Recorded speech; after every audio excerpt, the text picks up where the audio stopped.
This week on Bishop's Breakdown, we got a loaded show. Monday Night Raw, Friday Night SmackDown. Both brought the heat because it's WrestleMania season. So, it's going to be stacked. It's going to keep building and building until April. And now all eyes are on Ronda Rousey, who's fighting against Gina Carano on Netflix coming up soon. Two pioneers of a women's MMA stepping back into the spotlight.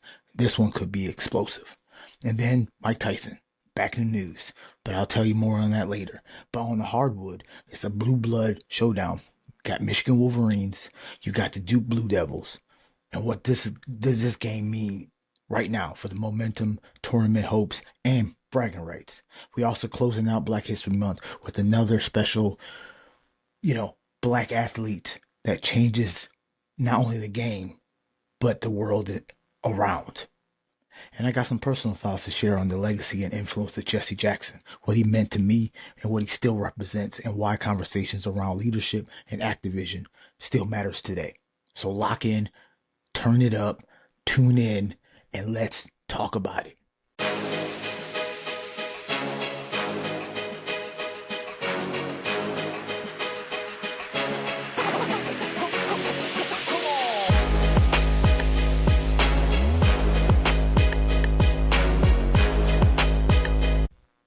Welcome to Bishop's Breakdown, episode 18. And this episode is brought to you by W Energy, but more on that later. First up, Monday Night Raw. Javon Evans, the bounty one, qualified for the Elimination Chamber. But rumor has it Brock Lesnar is going to come in and take his spot on Saturday in Chicago, like Edge did to Kofi Kingston years ago. And Asuka qualified for the Women's Chamber match. More on the chamber later. But the opening segment, I got a bone to pick. There needs to be way more organic than it has been. Because it's just dudes coming out and looking at each other all crazy. And then all of a sudden it's a 10-man tag, 20-man tag, or whatever it is. And I'm tired of seeing LA Knight, the Usos, and the Vision fighting each other just because it's Monday Night Raw. And then you got the mystery man, mystery boxes. What's in the box? What are we doing? But my guess on the Mystery Man is either Grayson Waller, Bad Bunny, or Seth Rollins himself. And the mystery box, here's one for you. Triple H pops out and says, "Welcome to a new era." Because, he's done that like 20, 30, 40 times. But it could be Y2J, could be Danhausen, or it could be a birthday cake. I guess we'll find out on Saturday. Great little promo between CM Punk and Judgment Day. CM Punk is planting that seed that maybe Finn is going to break up with the Judgment Day. I mean, maybe, but I don't see Finn Balor beating CM Punk in Chicago. So there's that nugget for you. And then you got AJ Lee and Becky Lynch. I just don't see it. Don't seem hyped anymore. We're just weeks away, and it just feels like another match that could have been on Raw or SmackDown or a house show main event or something. But it should be way bigger. That's for the Intercontinental title. It's the two biggest women stars in the company facing each other. Should be WrestleMania caliber build, but it's a fart in the wind. So let's talk Friday Night SmackDown. My boy Trick Williams qualified for the Chamber match, and I mean I know he ain't gonna win, but I wish he would. Trick Williams deserves that spot. What are you talking about? You know what I'm saying? Let's talk about it. And then the shocker of the night, Kiana James qualified over Charlotte Flair. I thought it was a foregone conclusion that Charlotte Flair was going to be in the chamber, Alexa Bliss, and they're going to, beef again like they did in the Rumble. But I guess they're going different mains, different avenues, because Kiana James, sure, whatever. I mean, the way she's been billed, she's a loser anyway. So she just, Julia's servant. You know what I mean? So, whatever. And a side note, I hope we get some interaction tonight between Oba Femi and Brock Lesnar. I'm just saying that is the Mania match I want to see. Oba, Brock. But then based on, the the Cody and the Drew McIntyre and the Jacob Fatu and the Randy Orton issues, that's more and more that it's going to be a multi-man match for the WWE title, either a 3-way or a 4-way. And hey, I'm all for it, especially if all four guys that I think is going to be in, Orton, Drew, you got Fatu, and you got Cody Rhodes. Sure, Mania match. Let's do it because we're going to have a one-on-one on the Raw side with Roman and CM Punk. So I don't see why. Hey, do it. It's different, and I don't want to see Drew and Cody one-on-one anymore this year or next year. And then Jade Cargill. If I close my eyes, I think she's the same green wrestler as she was in AEW when she was the TBS champion. She hasn't progressed. She's got charisma for days, but it's just not clicking. I don't know what it is, but being the bad, you know what? It's just not her thing. Like she can say it all she wants, but she just whatever, and she's not getting better in the ring because we haven't even seen her. So I don't even know. But my favorite people to see, there's two of them on SmackDown. It's Trick Williams. Let's talk about it. And Chelsea Green. It's always entertainment when both of those are on my screen. When both people are on my screen, SmackDown's going to be a good time. If they're off this show, SmackDown's not a good time.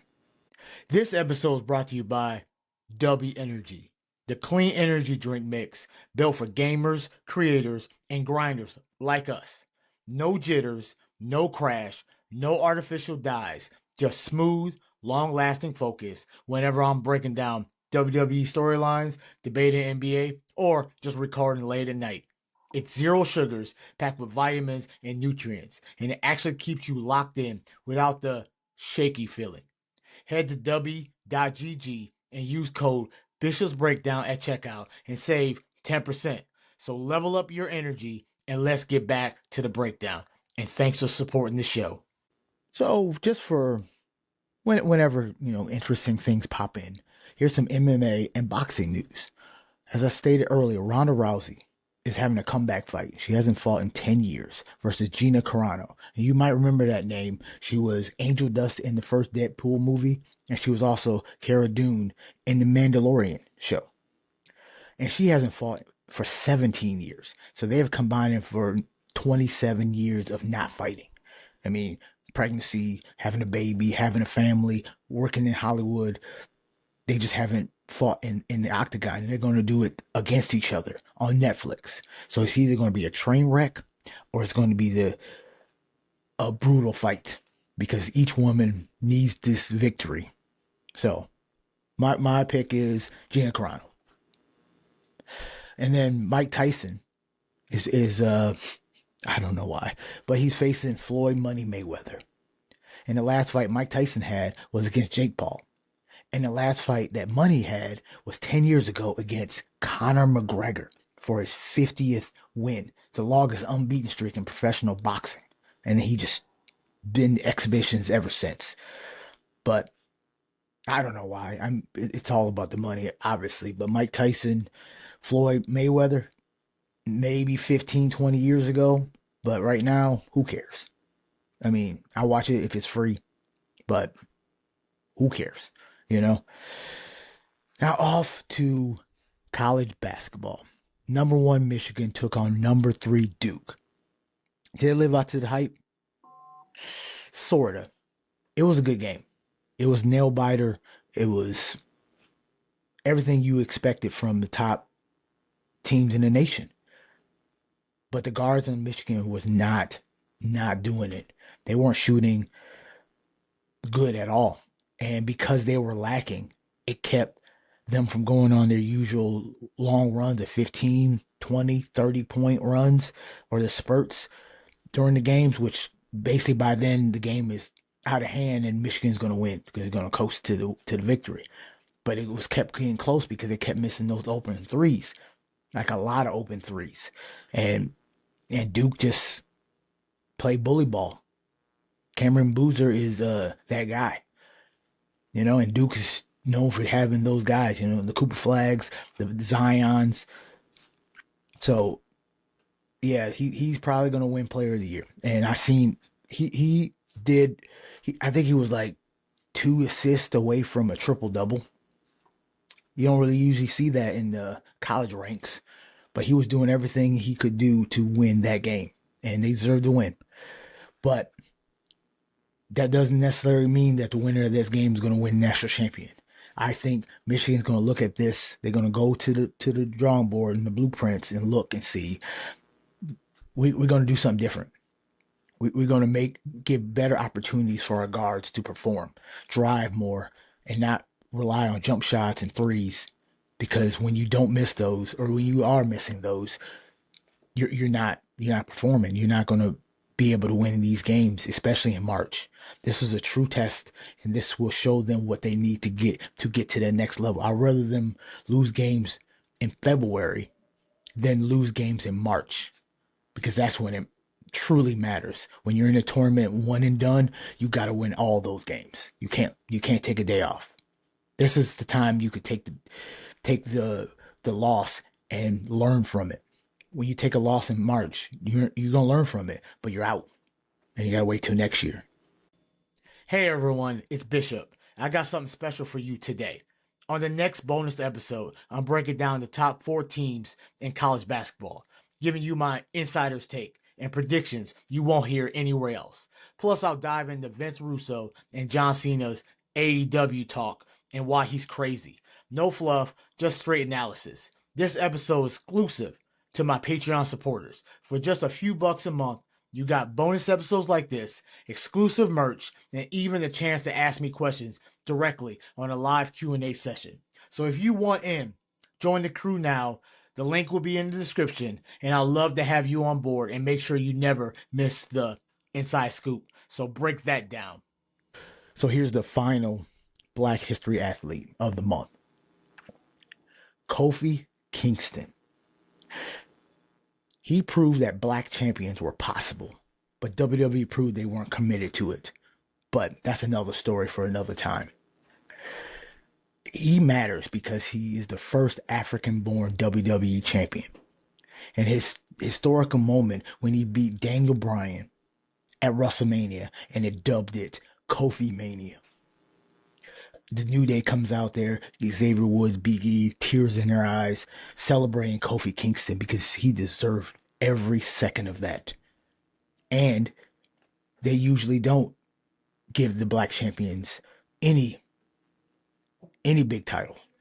But he deserved it and he got it. But WWE couldn't help themselves, so they fed him to Brock Lesnar. So he lost the title in 10 seconds. Brock Lesnar comes on, F5, boom, done. And the representation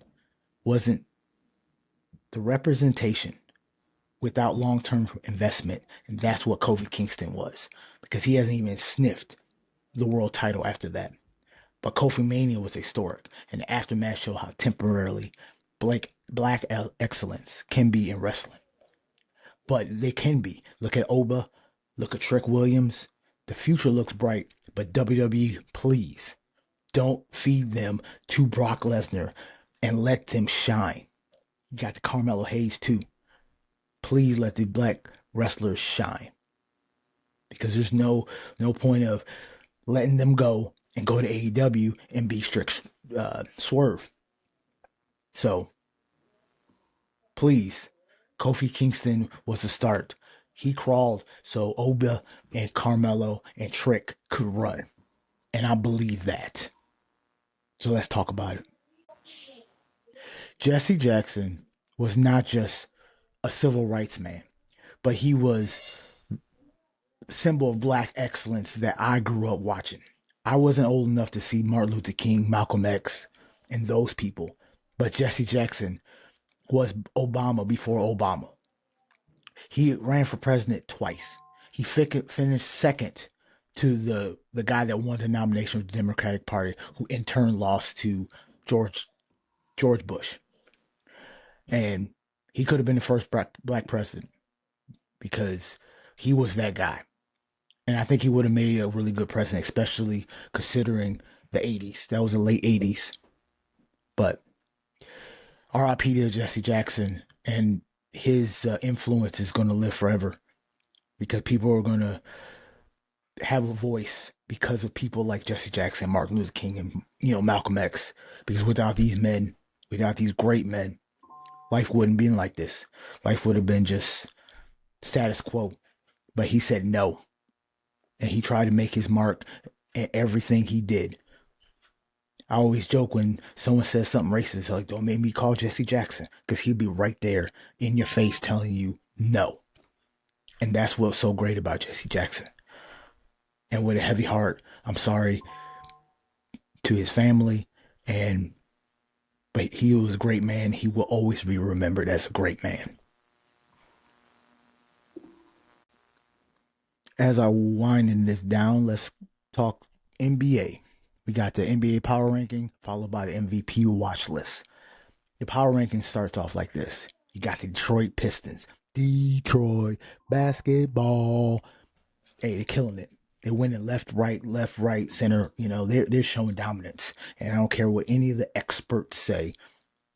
They ain't losing to the Boston Celtics in the 7-game series. I'm telling you that. Detroit Pistons is where it's at. They're playing with momentum. They're playing with heart. They're playing with team ball. Doesn't matter who performs for each night. They're going to win as a team. They're going to lose as a team, but they're going to win as a team. And that's what they do. And then you got the OKC Thunder with Sha. I mean, they're defending champions. So they're always going to be up there. And their record, like I said, they've been showing cracks. They've been showing flaws. But they're still the team to beat in the West. And then you got the San Antonio Spurs with Victor Wembanyama, the unicorn, the talking block machine. I mean, he's like 10 feet tall, weighs like 100 pounds, but he will dominate. He will cross you over like a 5'6" guard and bust a J in your face. You know what I'm saying? Or he's gonna do a little fake, do a little spin move and dunk on you. Finger roll, jump shots. He got it all. And the Spurs are benefiting from that. And then you got the Boston Celtics. They're creeping up. They're creeping up a little bit at a time, with Jaylen Brown and Derek White. So I'm just saying, Boston Celtics are trying, but the Pistons are playing out of nowhere. And then let's go to the MVP watch list. You got Luka Doncic of the Los Angeles Lakers. He's still averaging 32.8 points a game, 8.5 assists per game. That boy just does it every single night naturally. Like his 32 is like everybody else's 15. He just wakes up, oh damn, 30 points. And then you got Nikola Jokic, the Joker. That man is still just a beast. 28.8 points, 10.5 dimes, 12.5 rebounds, triple double numbers for a center. Like I always say, man, the team might not be having the success, but it's not his fault. When they lose, he's still putting up 30, 15, 16. Like that's just his norm.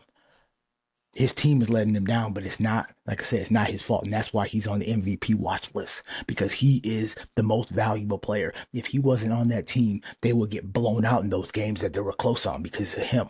And he tried to facilitate to all his teammates. He facilitates, he gets boards, he shoots threes. He does everything. That guy is a cheat code. And there you have it. That's the episode 18 of Bishop's Breakdown. If you enjoyed this episode, make sure you follow, subscribe, and share with somebody who loves sports and wrestling as much as you do. And me. It really helps the show grow. And then if it keeps getting bigger and bigger, maybe I can get some interviews, because they're going to look at my growth and be like, hey, I want to be on your show. So keep it up. Keep the follows coming. Share out as many times as you can. And don't forget, you can support the show and get exclusive content. So don't forget that the links in the description. You get one-of-a-kind merch over at my Patreon. So until next time, I'm Bishop. Stay safe, stay passionate, and keep breaking it all down. Let's talk about it. This has been Bishop's Breakdown. Deuces. Ooses.